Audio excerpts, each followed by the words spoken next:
भारत में आज के टाइम पे 271 बिलियनियर्स हैं। पिछले साल 84 बिलियनियर्स बने हैं। नए हाईएस्ट नंबर ऑफ बिलियनियर्स की लिस्ट में हम तीसरे नंबर पर आते हैं। 8700 करोड़ रुपीस, $1 बिलियन का मतलब ये कंटेस्ट के लिए आपको बता रहा हूं मैं। और मुंबई इंडिया का बिलियनियर कैपिटल बन चुका है। बीजिंग को हमने पीछे छोड़ दिया है। 2018 से 2022 का डेटा देखो तो 70 नए लोग मिलियनियर्स बने हैं। मुंबई और दिल्ली आज के टाइम पर वर्ल्ड के वेल्थिएस्ट शहरों में से एक हैं। वॉशिंगटन और डीसी तक को हमने पीछे छोड़ दिया है। दर्शकों, हम थर्ड लार्जेस्ट इकोनॉमी बनने वाले हैं। यूएस और चाइना के बाद फास्टेस्ट ग्रोइंग इकोनॉमी है हम। वैसे हम कैसे बन जाएंगे? और अपने देश में तो चारों तरफ से ग्रोथ दिखाई दे रही है और मेन स्ट्रीम मीडिया भी यही सिक्के का पहलू दिखाता है आपको। It has surpassed Beijing for the first time and is among the top 3 billionaire capitals in the world. और सारा दिन पत्रकार सिर्फ यही दिखाते हैं, लेकिन दूसरी साइड एकदम दबी पड़ी है। ये कोई नहीं आपको दिखाता। और इकोनॉमी की जो नेगेटिव बातें हैं वो भी आपको ये नहीं बताता।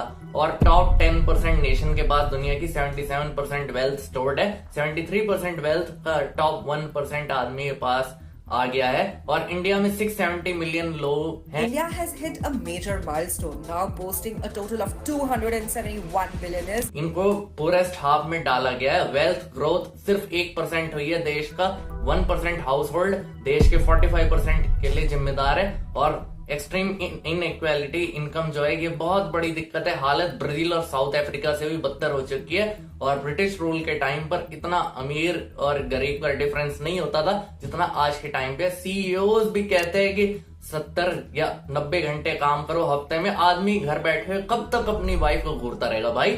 I don't believe in work-life balance. I regret I'm not able to make you work on Sunday. और ऐसे ही पहचान होती है एक स्टेबल इकोनॉमी की। आइए देखते हैं जीडीपी का 1/3 हिस्सा।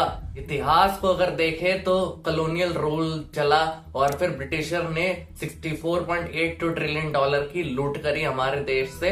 इंडिपेंडेंस के टाइम पर देश का बंटवारा हुआ। फेमाइन और रिफ्यूज की हालत वैसे ही खराब हो चुकी थी। इसी समय हम यूएसएसआर से काफी करीब होने लग गए थे।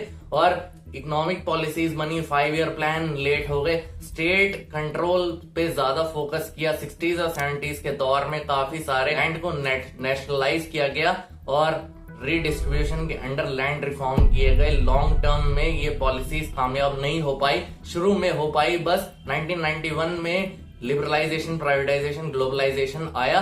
हर सेक्टर में रैपिड ग्रोथ होने लगी और लगभग हमारी इकोनॉमी धीरे धीरे एक कैपिटलिस्ट इकोनॉमी की तरफ शिफ्ट होने लगी।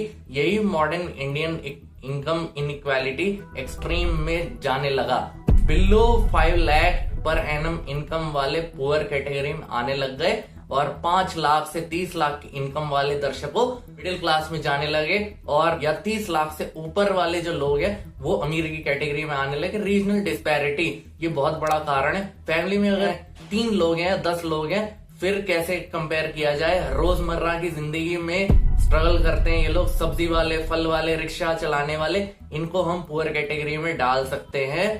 और salaried employees, government employees, small business owner, travel और एंटरटेनमेंट में पैसा खर्चने की ताकत रखते हैं ये लोग और डेली नेसेसिटीज के लिए पैसे बचाते हैं। जिनके प्रॉपर सेविंग है, स्मॉल प्रॉपर्टीज या इन्वेस्टमेंट, इनको हम मिडिल क्लास में रखते हैं। Large scale business owner, high ranking corporate executive, real estate tycoons, flourish lifestyle ये लोग जी रहे।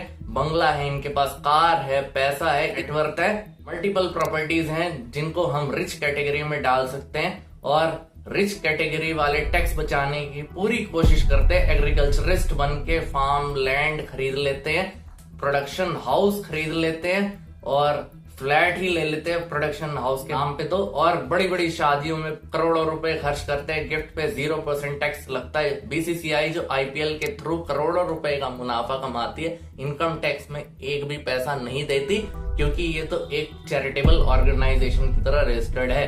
ये लोग टोटल कलेक्टेड जीएसटी का सिर्फ 3% कंट्रीब्यूट करते हैं। बॉटम के 50% लोग 6 गुना ज्यादा टैक्स पे कर रहे हैं। ज्यादा पैसे, पावर, रीच, अनलिमिटेड हो चुकी है इनके पास, और गवर्नमेंट भी इन्हें अच्छे से ट्रीट करती है। कॉर्पोरेट टैक्स को 30% से घटाकर 22% कर दिया गया है। एम्प्लॉयमेंट में ना खास इजाफा हुआ है, तो एम्प्लॉयज की सैलरी भी अमीर और अमीर होता जा रहा है, गरीब और गरीब होता जा रहा है, और फ्री बीज के नाम पर देखिए ये बांटा जा रहा है। और स्कैम मैंने एक्सपोज किया है, आप जाकर देख सकते हैं, पूरा वीडियो मैंने कमेंट सेक्शन में डाल दिया। और मिडिल क्लास तो ऐसा है ना घर का ना घाट का, गन्ने जैसी स्थिति हो चुकी है। जूसर में एकदम लास्ट राउंड में जो सूखा गन्ना डाला जाता है ना, जिसमें नींबू फंसाकर मरोड़ के डाला जाता है, बस उसी स्थिति में हम पहुंच चुके हैं मिडिल क्लास वाले। और भारत में सिर्फ 2 से 3% एडल्ट पॉपुलेशन है जो इनकम टैक्स देती है।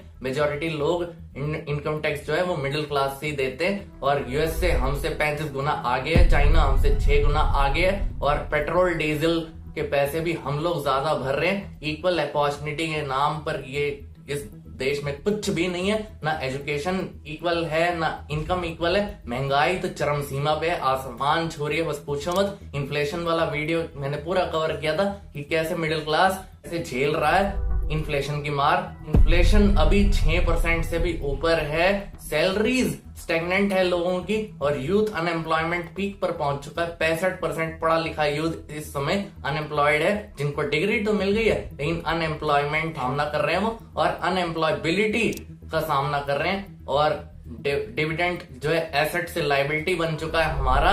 और कॉलेज में जो सिखाया जा रहा है वो इंडस्ट्री में 20 साल पहले सिखाया जाता था। मिडिल क्लास सबसे ज्यादा कंट्रीब्यूट करता है।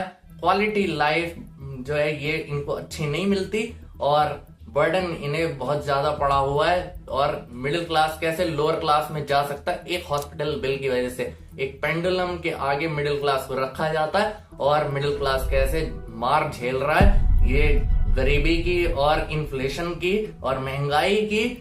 इसी तरह से मिडिल क्लास पुअर क्लास बनता जा रहा है। आपका क्या कहना है हमें कमेंट सेक्शन में जरूर बताइए। वीडियो पसंद आई है वीडियो को लाइक कीजिए, शेयर कीजिए, सब्सक्राइब कीजिए। हम मिलते हैं अगले वीडियो में। जय हिंद, वंदे मातरम।